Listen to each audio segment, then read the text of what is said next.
দুষ্টু কোকিল গানে মিমি চক্রবর্তীর নাকি একটা এক্সট্রিম লেভেলের নোট সিন আছে, আর সোশ্যাল মিডিয়ায় সেটা অত্যন্ত কন্ট্রোভার্সিয়াল ইস্যুতে পরিণত হয়েছে।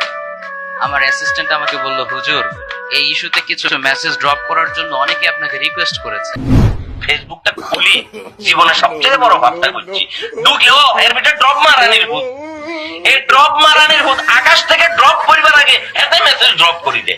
তো অ্যাকচুয়ালি টু বি অনেস্ট, আমি কিন্তু খুবই ব্যস্ত মানুষ, এজন্য ইচ্ছা থাকা সত্ত্বেও সব ইস্যুতে ইন্টারাপ্ট করার স্কোপ আমার হাতে থাকে না। এক করোনার সময় আঙ্গুর জীবন এটা তছনছ করে দিছে আলম কাকা, আর করোনার পরে আঙ্গুর জীবন এটা তছনছ করে দিছে ড্রপ মারানির ভূত।